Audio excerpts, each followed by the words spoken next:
여러분 안녕하십니까? 쩐데리TV의 쩐데리입니다. 구독, 좋아요, 알람 설정까지 부탁드리겠습니다. 오늘의 시장은 이 이슈라는 것을 따져보면 지금 보시는 것처럼 블록딜 이슈에 대한 부분들이 오늘 미국 시장에서도 나온다면 아마도 가장 큰 이슈가 아닐까라는 좀 생각을 해봅니다. 뭐 찌라시로서만 이렇게 돌았었던 내용인데요. 실제로 이제 기사화되면서 실제로도 우리 시장뿐만 아니라 해외 시장에 이 마진콜 우려가 영향을 좀 미쳤습니다. 뭐 외신에 따르면 이 그 빌황이라는 유명한 그 투자자분께서 뭐 세부적으로 제가 말씀을 드리면 아케고스 캐피털 투자의 실패가 원인이다라고 해서 결과적으로는 아케고스가 투자한 주식들의 하락에 따른 마진콜이 나오면서 이렇게 소위 말하는 이 마진콜에 대한 우려들이 계속적으로 시장에 불거지고 뭐 블록딜도 나오면서 상당히 좀 그 시장의 변동성을 더욱더 가중시켰다라고 볼 수 있을 것 같고요. 뭐 아주 디테일하게 사실 살펴볼 필요는 있을까 싶습니다만은 어쨌든 이런 것들 때문에 우리나라 시장 장중에 지금 니케이 일본 지수거든요. 니케이 지수도 그 노무라 증권이라고 여러분들 아실 거예요. 뭐 아마 오다가 다 들으셨을 텐데 그 노무라 홀딩스라는 회사가 마이너스 15%까지 빠지면서 그죠? 그게 바로 이 최근에 마진콜 여파에 대한 이슈다. 그래서 20억 달러 가까이 손실을 입었다라는 보도가 나오고 그 이후에 노무라발 매물에 대한 부담이 심화되면서 이렇게 일본 주가지수도 분봉으로 그냥 3분봉이거든요. 1분봉이거든요. 오늘 엄청나게 밀렸습니다. 물론 뭐 장 막판에 조금 들어올리면서 마감을 했습니다만은 그 정도로 전 세계 시장이 이 마진콜 우려 블록딜이 좀 진행이 되면서 여러 가지 이슈가 좀 복합적으로 영향을 미치면서 이렇게 빠졌다라는 정도 수준의 인지만 하시면 좋을 것 같아요. 우리 시장을 좀 먼저 보면 우리나라 코스피 지수는 오늘 뭐 3분봉 정도로 보겠습니다.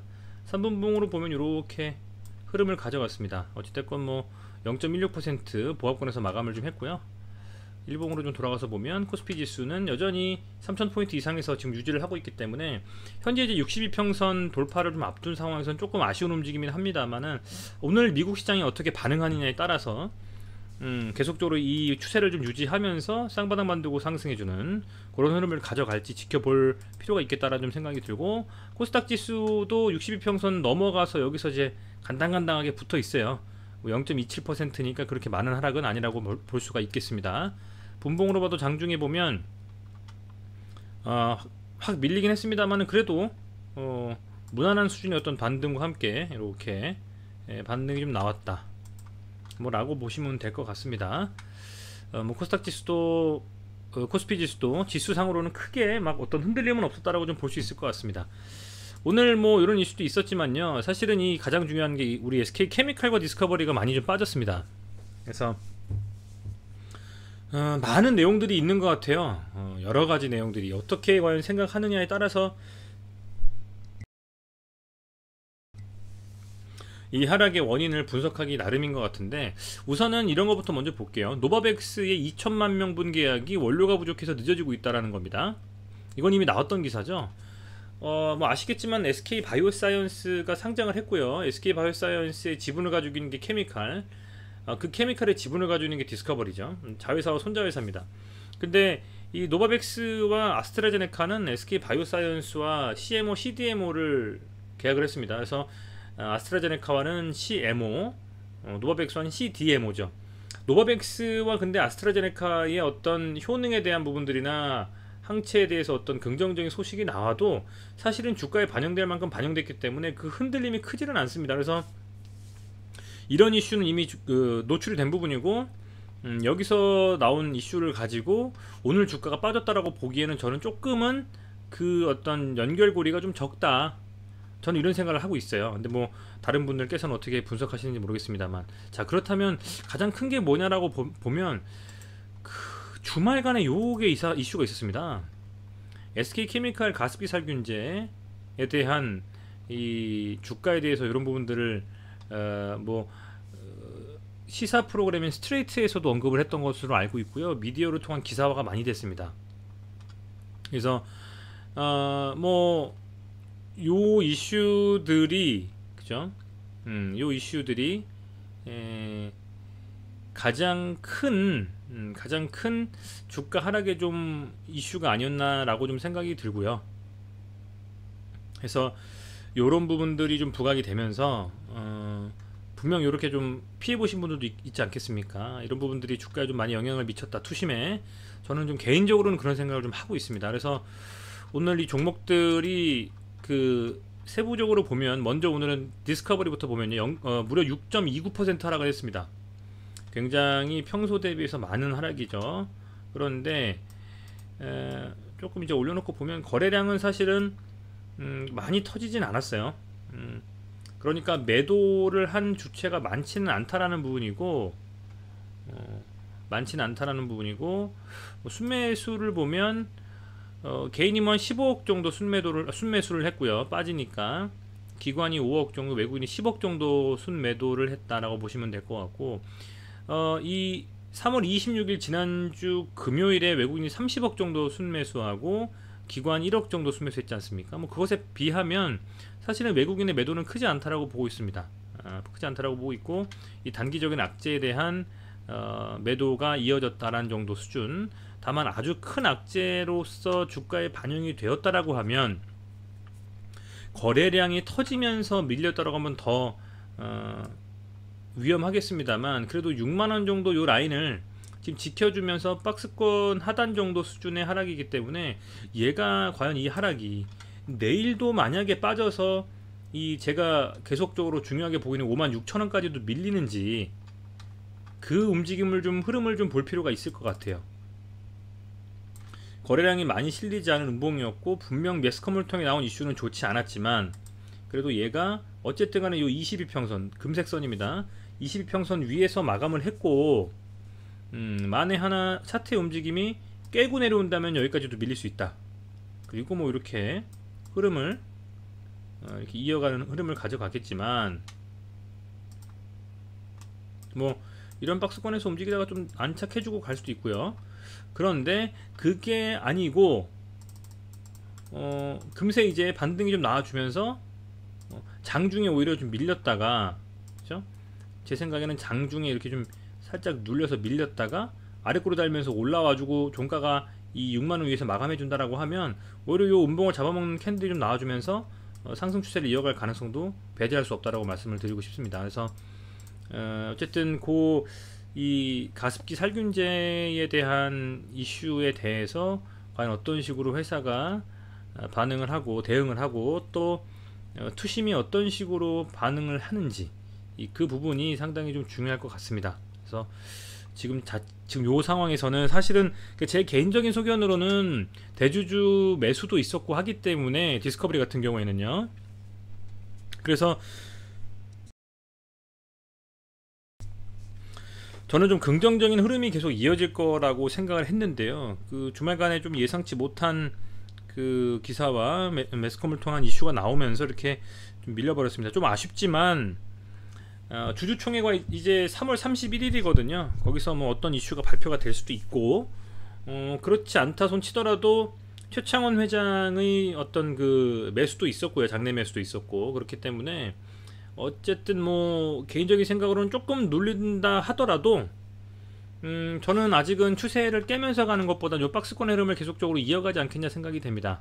만에 하나 눌려서 56,000원 정도까지 또 눌린다면, 이때는 단기적인 상승을 염두에 두고 매수할 시점이 아니겠느냐, 저는 좀 그렇게 보고 있고요. 그래서 자금이 좀 여유가 있으시고 하신 분들이라면 지금 매도하면서 확정하는 것보다는 조금 더 지켜보는 흐름을 이어가시는 게 맞지 않나, 저는 그렇게 보고 있습니다. 지금 이렇게 하고 나서 눌렸는데, 이게 이 눌림이 과연 어느 정도 선에서 마감이 될지, 지금 현재 보면 앞서 말씀드린 것처럼 22평선 위에서 어쨌든 마감을 한 상태거든요. 그래서 조금은 더 흐름을 긍정적으로 가져갈 가능성도 있기 때문에 조금 더 지켜보시는 게 맞겠다. 오늘 하루만 이렇게 음봉 가지고는 사실은 판단하기가 조금은 이르다라고 좀 생각이 들어요. 그래서 또 월요일이고 하기 때문에 조금 더 지켜보는 게 맞겠다라는 좀 생각이 듭니다.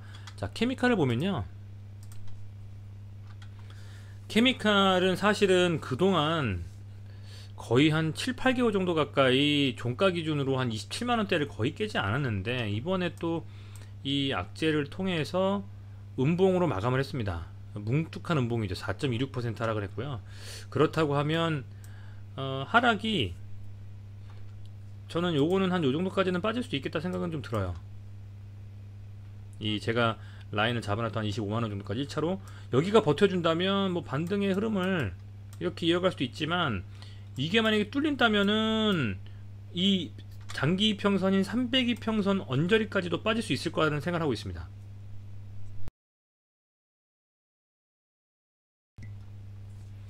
이를테면 이런 움직임이죠. 이렇게 조금 더 눌린다라는 거죠. 이 이평선이 이렇게 올라올 텐데, 조금 더 깨버리는 한 23, 4만원, 4만원 정도까지도 한번 눌렸다가 이렇게 흐름을 트는 흐름도 가져갈 수 있는 가능성이 좀 있겠다, 좀 그런 생각이 들고,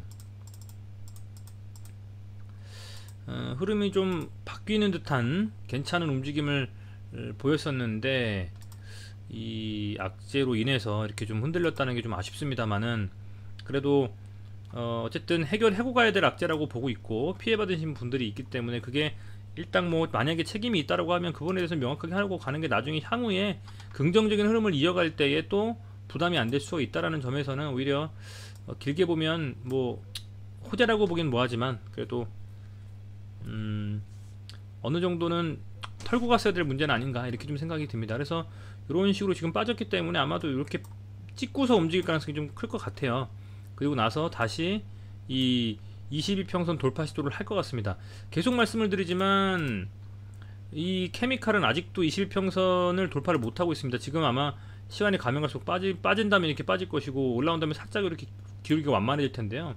빠르게 이 케미칼 같은 경우에는 흐름을 바꾸면서 이 52평선, 20평선과 돌파하는 이런 골든크로스가 나오면서 안착해주고 가야 되거든요. 그래서 그런 흐름들이 장중에 나오는 일을 보신다면 얼추 어떤 식의 흐름을 이어갈지는 감을 잡으실 수가 있지 않을까 생각이 됩니다. 근데 여러분들도 뭐 주식 많이 하셔서 아시겠습니다만은, 이게 흐름을 예측하기는 사실은 거의 불가능에 가깝습니다. 다만 악재가 없는 상태에서 이렇게 틀어 올라가는 느낌이었다면, 악재가 만약에 제 기준에서 없었다, 소위 말하는 그 악재는 스트레이트라든지 어떤 이 케미칼, 이 가습기에 대한 악재인데, 그게 만약에 없었다라고 하면 이렇게 한번 쳐줄 수도 있었거든요. 그러면 쌍바닥을 만들고, 왜냐면 이게 심리 싸움이기 때문에 케미칼이 많이 눌린 건 다 알고 있단 말이죠, 투자자분들도. 그럼 이렇게 해서 지금 이렇게 눌렸다가 이렇게 22평선 쳤다, 그럼 여기서 이게 만약에 뚫어서 양봉이 나온다라고 하면, 그리고 얘가 이렇게 내려오겠죠. 그럼 이 21평선 안착하는 흐름, 그러니까 위에서 빠지지 않고 안착하는 흐름이 나오면, 그 다음엔 이 볼린저 밴드의 상한선까지도 치면서 그때 툭툭툭 올라가는 거거든요. 근데 지금 이제 그게 흐름이 안타깝게도 오늘 잘 나오지 못하다 보니까 조금 흐름 자체가 좀 다시 돌아 올라가야 되는 느낌이 좀 듭니다. 그래서 잘못하면 302평선까지도 눌릴 수가 있지만, 우선은 오늘 하루 정도의 움직임을 가지고 판단하기는 조금은 이르다라는 좀 생각이 들고요. 순매수로 봤을 때 이 연기금이 만약 33억 정도 순매수 안 했다면, 그렇다면 오늘 사실상의 기관도 거의 매수권에서 움직였을 수 있습니다. 순매수권에서. 기금이 계속 팔고 있기 때문에 그런 거거든요. 그래서 외국인은 뭐 적지만 6억 정도 순매수를 했기 때문에 아직은 조금 더 지켜볼 룸은 남아있다라고 보고 있고, 이 케미칼 같은 경우에는 이 안쪽에서 흐름을 가져가는 요 구간이 깨지지 않고 잘 흐름이 좀 가져가야지만, 추가적으로도 크게 매도 물량이 쏟아지지 않으면서 갈 수 있는 그런 좀 흐름이 이어갈 수 있지 않겠냐 생각이 좀 되고요. 디스커버리 같은 경우에는 이 구간에서 지금 잘 버텨주고 있지만, 내일 잘 반등을 좀 해주면서 최소 6만원대는 좀 지켜주어야지 다시 한번 갈 수 있는 흐름을 가져가지 않겠냐 좀 생각이 됩니다. 굉장히 좀 볼린저 밴드 상단을 치면 무조건 빠져버리는 이런 정말 정석적인 움직임에 좀 지치는데, 그럼에도 불구하고 아직은 이 디스커버리는 저는 뭐 악재도 있지만 호재가 더 많이 있다라고 판단하고 있습니다. 그래서 조금은 답답하시겠지만 이 흐름을 뭐 이겨낸다면 충분히 좀 긍정적으로 뭐 끌고 갈 수 있지 않겠나. 저는 이렇게 좀 보고 있기 때문에 그런 부분에 있어서는 조금 힘내셨으면 좋겠습니다. 그리고 제가 영상 말미에 항상 요즘 말씀을 드리고 있는데요. 저는 뭐 후원이나 뭐 유료 리딩방이나 그런 부분을 운영하지 않습니다. 뭐 계좌를 갖다가 뭐 올려놓고서 이렇게 따로 요청을 드리는 부분도 없고요. 다만 그동안에 유튜브를 찍으면서 열심히 좀 성실하게 했는데 뭐 도움이 되셨을지는 모르겠습니다만은 유한타증권하고 제휴를 하게 됐습니다. 그래서 유한타증권의 계좌를 개설을 하시게 됐을 때 보시면 이렇게 계좌 개설이 이제 유한타 스마트 검색하시면 이런 어플 나오거든요. 이 어플 통해서 설치해 주시고 계좌 개설하시면 어렵지 않습니다. 금방 하실 수 있고요. 계좌 유치자 정보 등록하기가 있습니다. 개설 확인 탭에서 모바일 화면입니다. 여기서 클릭하셔가지고 제휴 콘텐츠 누르시고 쩐대리 검색하시면 바로 나오거든요. 그래서 그렇게 해서 좀 계좌 등록하실 때 해주시면 지금은 이제 준비 단계인데요. 그 쩐대리 TV 제휴한 분들한테 드리는 HTS 화면이 또 따로 좀 제작이 좀 되고 있습니다. 그래서 그 부분도 좀 제공이 될 것 같고 그리고 뭐 여러분들께서 좀 그래도 제 채널 운영하시면서 소위 말하는 뭐 자율적으로 좀 이런 계좌 개설을 통해서 후원을 해주신다라는 마인드로 이렇게 계좌 개설해 주셔가지고 좀 도와주시면 뭐 돈이 들어가는 건 아닙니다. 여러분들께서 그렇게 해주신다고 하면 저도 지금 이제 HTS 제가 활용하는 게 트레이더라고 해서 유한타증권 HTS거든요. 그거 활용해서 하고 있기 때문에 같이 또 HTS 활용하시는 법 같이 좀 이렇게 제 거나 여러분들 거나 같이 이렇게 동일시하면서 보실 수도 있고 하기 때문에 그런 부분에서 조금 이렇게 제휴에 등록해 주신다면 영상 제작하는 데 도움이 좀 될 것 같습니다.